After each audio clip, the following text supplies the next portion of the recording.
So, what's up sa inyo mga ate at kuya? Ako nga pala si Kuya Len at nagbabalik na naman tayo dito sa Arise Crossover. Dumating na po ang bagong update at meron na pong World 2, okay? So, konti lang yung pagbabago talaga ngayon kung sa logs and medyo nakakalito yung ibang part pero tatry ko yung makakaya ko para i-explain sa inyo. Mas maganda kung di nyo naintindihan talaga, ano nyo na lang po sa Discord, tapos ask na lang kayo sa support. Kasi may part din akong hindi masyadong naiintindihan sa logs nila ngayon. Medyo malabo yung logs nila ngayon. Hindi siya well detailed explain.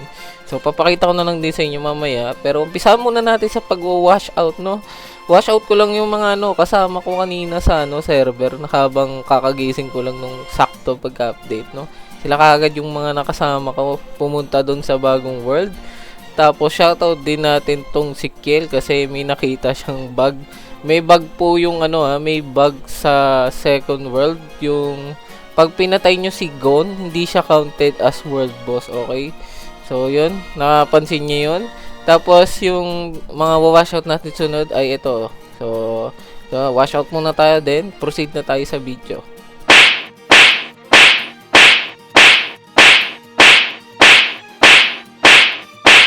So, unang-una, tuturo ko muna sa inyo kung paano mag-teleport, no? So, punta lang kayo sa any, ganito yung spawn point na, no? Then, pindutin yung R para makapag-guild hall kayo, okay? Pag nasa guild hall na kayo, pasok lang kayo. May makikita kayo sa taas dito na, sa second floor na purple na portal, okay? So, may rank requirements po ang pagpunta sa World 2. Kailangan po SS rank. Actually, mababa nga. Dapat nga M plus yung requirements kasi dapat pang late game lang to O kaya M.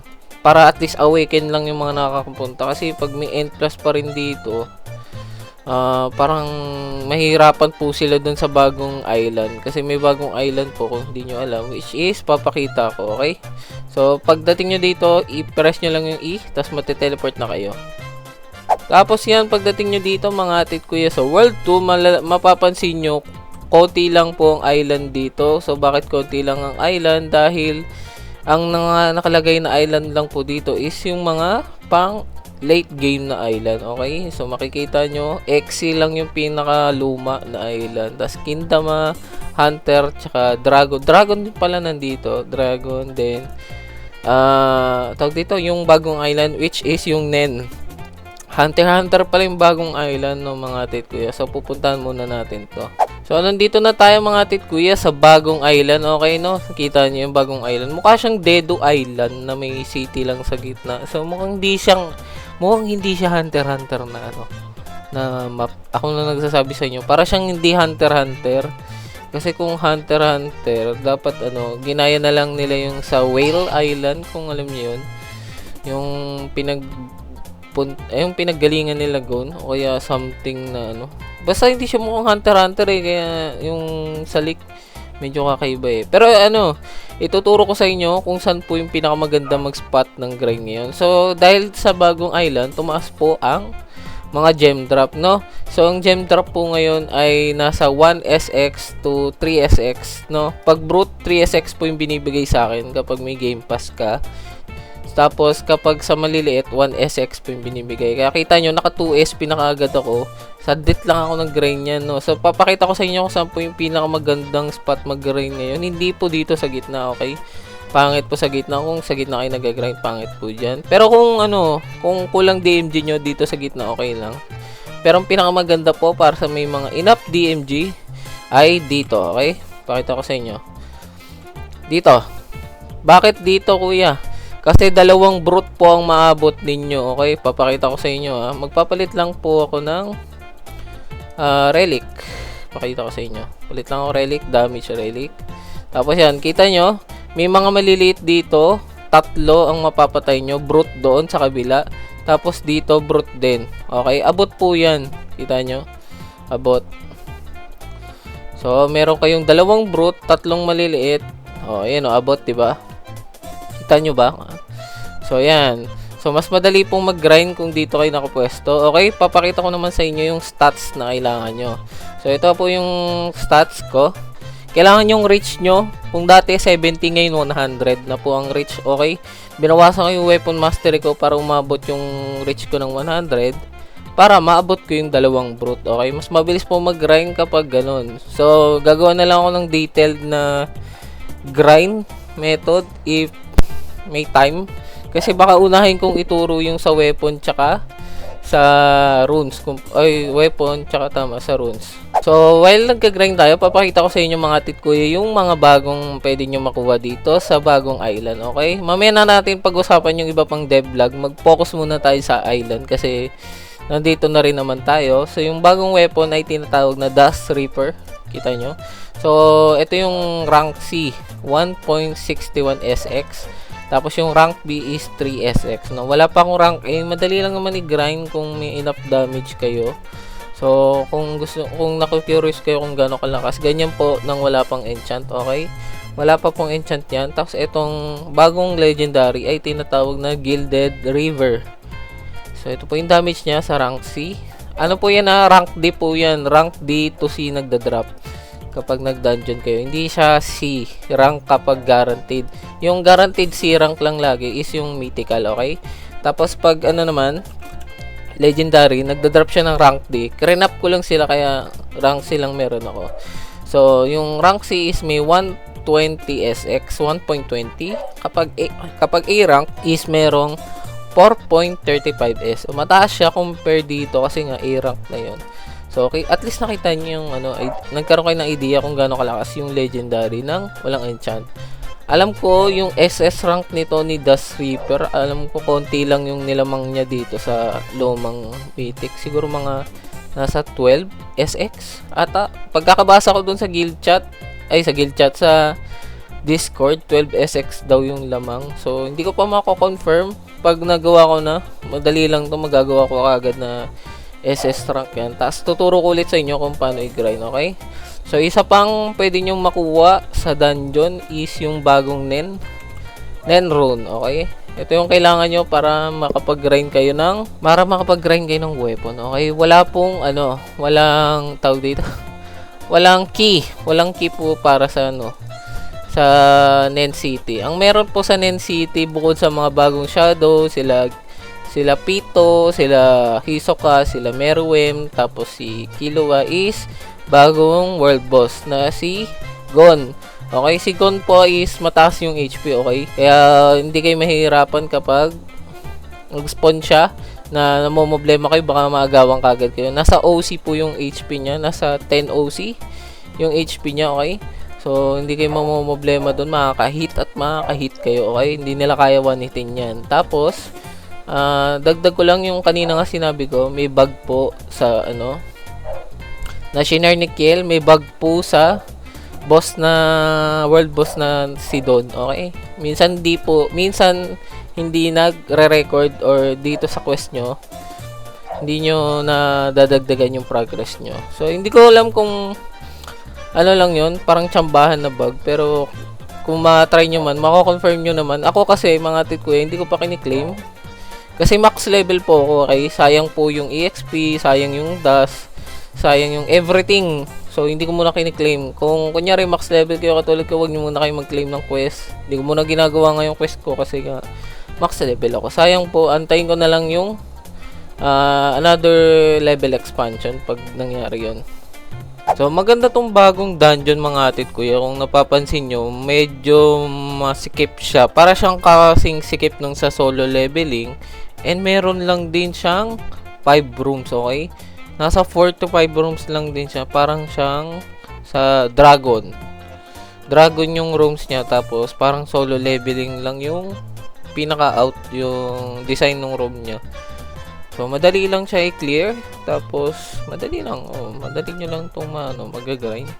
So, mga tikuya, pag-usapan na natin yung mga bago sa update logs, no? Umpisahan natin doon sa pagkakaroon ng bagong fixed timer para sa dungeons and world bosses, okay? So, hindi ko masyado nagigets to, pero tatry ko i-explain sa inyo. So, ang pagkakaintindi ko dito, mga tikuya, meron ng fixed dungeon, okay? Kuya, ano yung fixed dungeon? Sabi dito, example nila, kunyari, yung Hunter dungeon, ayan, Hunter City, may nag-spawn, sakto. Nag-spawn siya ngayong, 1245, okay? 1245. Tapos, sabi dito, magiging guaranteed ulit siya pagdating ng 1445, okay? So, parang sinabing every 2 hours may ganito magi-spawn, guaranteed na dungeon. So, ngayon, hindi ko alam kung apektado ba ang World 1 nito, okay? Kasi parang World 2 lang ata ang apektado nito mga kuya. Pansin ko lang kasi sa World 2, konti lang po yung islands, okay? So, possibly, na World 2 lang to nagana. Kasi, hindi ko alam talaga kung nagana to sa World 1 eh. Tapos, pag tinignan nyo kasi yung Discord, mga kuya, hindi po nahati yung dungeon announcement sa World 1 tsaka sa World 2. Parang iisa pa rin yung dungeon announcement nila eh. So, pag pumunta kayo ng Discord, mga kuya, sa dungeon channel or sa game dungeon channel, ang priority pong ina-announce is yung World 2. Okay? Tapos makikita nyo yung mga helper, nagchat-chat na lang po sila kung ano po yung sa World 1. So, hindi nila nasasabi kung anong rank, double dungeon ba or hindi. So, ewan ko kung paano nila ayusin yan. Sana maayos din po nila, okay? Kaya mahirap pong ma-distinguish kung pares lang ba yung spawn sa World 1 sa World 2. Kaya yun yung nahirapan akong intindihin. So, ganito rin yung nangyayari sa World Boss. Meron na rin silang mga fixed timer, pero hindi ko alam kung ano yung timer na yun. So, hindi po kasi talaga na-explain maigi sa logs. Okay, mga kuya. Papakita ko naman sa inyo eh. Hindi naman ako nagsisinungaling eh. Wala talagang parang kulang ng details yung logs ngayong update. Compare mo natin sa mga nakarang update. Talagang mahaba yung logs. May explanation ng buo. Ito kasi ngayon, parang parang binigyan lang kami ng info tapos yun na yun, no? So, medyo mahirap silang intindihin. Kailangan mo pang chap-chapin ng maigi para lang maintindihan, no? So, kung nagigets nyo or nakapagtanong kayo sa mga helper, sa support, comment nyo lang sa baba kasi nahihirapan din ako. Ano na po ako ng ticket support kaso walang tumutulong pa sa akin kaya hindi ko mabigay sa inyo yung accurate na info about doon kasi nga wala pa pong nagre-reply sa aking support as of recording, okay? Another na pagbabago mga kuya na quality of life is kung may private server kayo mga kuya, no? Kunyari, nasa World 2 kayo, okay? World 2, private server, nag-join kay dungeon. Diba kapag nangyari, madalas kapag nag-leave kayo, mababalik kayo sa public, hindi sa private server nyo. Ngayon po, pag nag-quit kayo, tapos rejoin, ibabalik na po kayo sa private server nyo, okay? So, hindi na kayo mahihirapan, lalo na kung may makasama kang mag-raid. Kasi madalas kami nagre-raid ng mga kagid ko sa server ni Officer Balong o kaya ni Officer Blast. Doon kami madalas nagre-raid. So, madalian na lang kami makapag-rejoin. Hindi na kailangan pindutin pa ulit yung server ni Officer para makapag-rejoin. So, diretso na kami dito kapag nag-quit. So, maganda yun. Magandang quality of life yun para sa mga may private server. So, dagdag ko lang pala, isa pa palang bagong item na pwede nyo makuha sa bagong island or sa bagong dungeon is ang bagong relics. Okay, may bagong relic po tayo. Ang tinatawag dito ay Nencore. So, ang Nencore is ang pinakaunang relic natin na may dalawang dalawang magkahalong drops tsaka arise, okay? Ito lang yung relic natin na may drops tsaka arise na magkasama bukod dito sa worn token. Tama? Yes, yung worn token meron siya lahat. Pwera lang sa awakening, sa rank up. Pero yung Nencore, kung meron kayo nakuhang mataas na rank, so ang ganda niya, okay? Meron siyang drop tsaka rise. So, pwede nyo siya ipalit sa loadout ninyo na ganito. Kunyari, drip compass. Kasi ito, 8.33. Si Nen is mababa pala. So, kailangan natin at least mga S rank din para mapalitan to. Sa rise naman, kailangan din siguro S rank para mapalitan yan. If ever na mas malakas to, okay? Ay, mas malakas nga siya. 8.97 na kagad to. Si Silent Veil is 8.77. Okay. So, medyo dikit lang sila sa rank B nito. Pero, alam mo, nagigets nyo, maganda tong bagong relic. ipalit sa mga old relics yung drop chance or arise luck. Basta makakuha kayo S, pwede na. So, good news para sa mga walang N+, or nahihirapan kumuha ng N+, para sa inyo tong update na to, okay? Yung mga wala pa pong N+, time nyo na para mag-grind ng N+, okay? Baka mag-grind na rin ako ng full N+ ngayon kasi nagkaroon na po ng rank up PT, okay?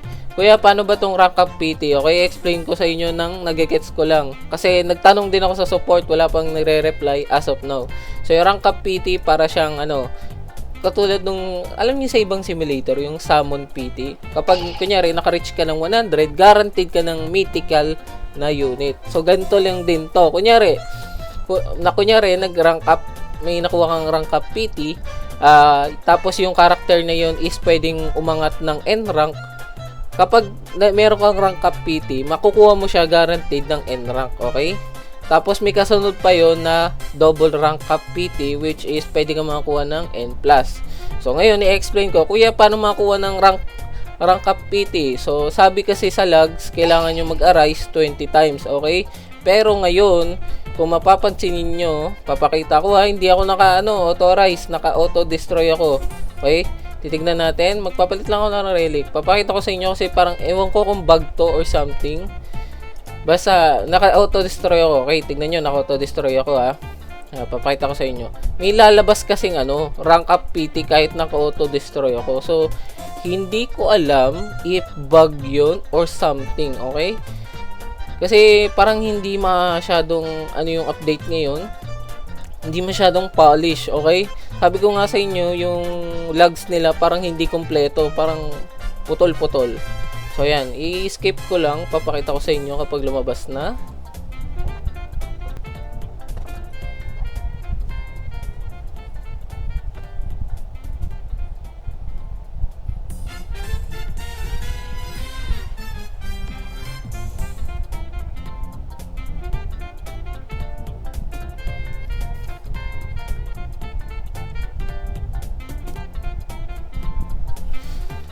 Okay, nakalagpas 20 na ako pero walang nalabas. So mukhang visual bug siya mga kuya pagdating sa public server na. Sa private server kasi ako ngayon. Kasi kanina sa public lumalabas siya. So tatry ko sa public para mapakita ko sa inyo. Baka kasi hindi kayo naniniwala pero nalabas siya. Nalabas siya kanina kaya meron akong screenshot. No? Meron akong screenshot. So, tatry ko muna sa public para mapakita ko sa inyo. So, nandito na ako sa public mga kuya. Kita nyo, nandito na ako sa public. Kita nyo, ang dami ng tao. So, tatry natin kung lalabas ba siya. Kasi meron akong screenshot na lumalabas siya sa public. Titingnan ko lang. Papas forward ko na lang ulit. Tapos, papakita ko sa inyo pag lumabas na.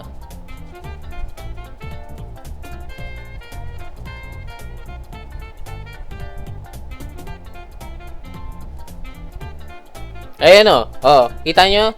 So, lumabas siya, hindi ako nagsisinungaling okay, baka isipin nyo kasi nagsisinungaling ako, di ba? Lumabas siya, rank up PT. Kahit naka-auto-destroy ako. Siguro lang to, visual bug, kasi nung sa private wala naman, sa public lang lumabas. So, kapag naka-20 na arise kayo, maglalabas yung rank up PT.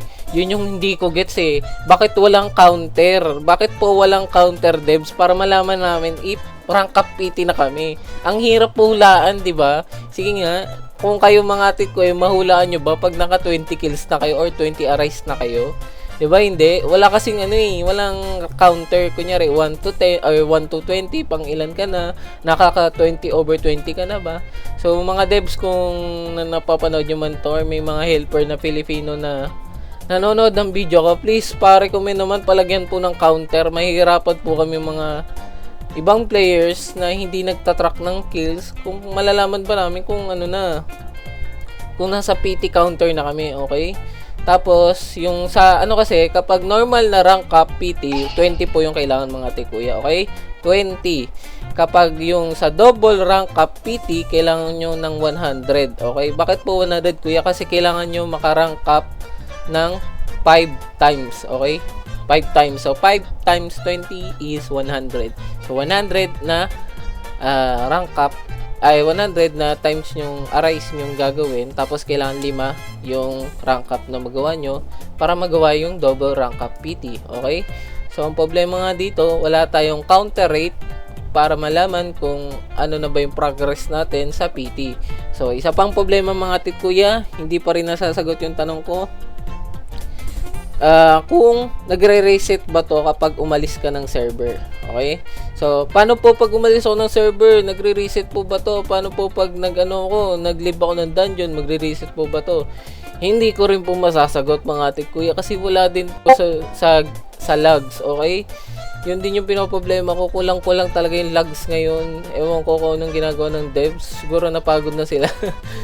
Please, magharap po kayo ng magharap po kayo ng devs pa or more developer para maayos po yung logs. Kasi ang hirap po manghula ng mga logs pag ganito, pag kulang-kulang. Nahirapan din ako mag-deliver sa inyo.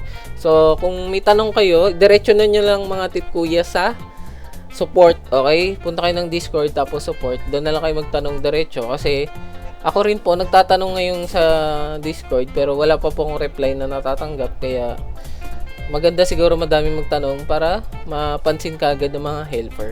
So, dagdag ko lang mga tit kuya para pala sa mga nagtataka kung saan po nag-i-spawn ang Infernal. Okay, Infernal. Okay, may Infernal po sa World 2 kahit walang solo leveling. May Infernal po, nag-i-spawn sa Dragon. Okay, Dragon. Dito, sa gilid. Diyan lang po, sa may baba, malapit sa weapon shop.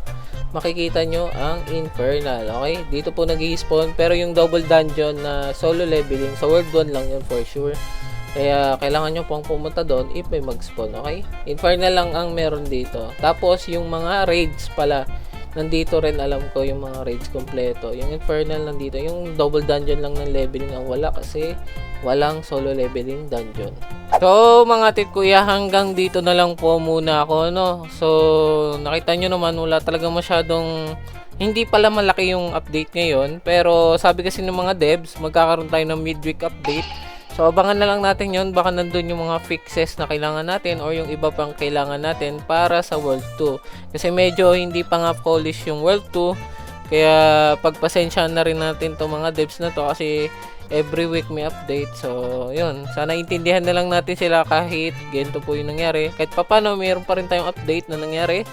Magpasalamat na lang tayo kasi madali nang kumuha ng Win Plus, no? Kailangan nyo lang, tansyahin kung ano yung pang ilan yung nyo, double rank up. Kasi hindi ko talaga matatansya yan.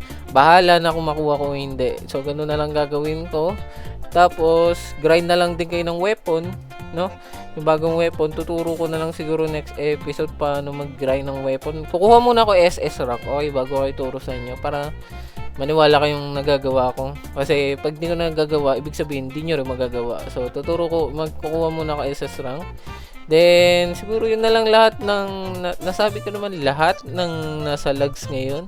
So, comment na lang kayo kung sa tingin nyo maganda ba yung update. Para sa akin, 6 out of 10.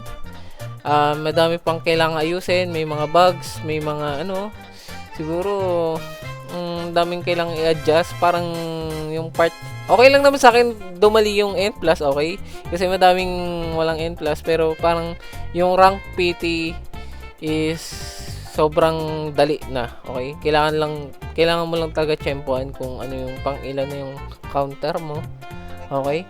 So, comment na lang kayo kung ano rank nyo sa akin. 6 out of 10. Kung maayos man to, 8 out of 10. Okay? Maganda yung second save. Madaming potential. So, yun. So, hanggang dito na lang ako mga tit kuya. Sana nag-enjoy pa rin kayo. Huwag nyo kakalimutan mag-like and subscribe. And kita-kita tayo sa next episode. Mag-ingat kayo palagi. And God bless po sa inyo. Paalam!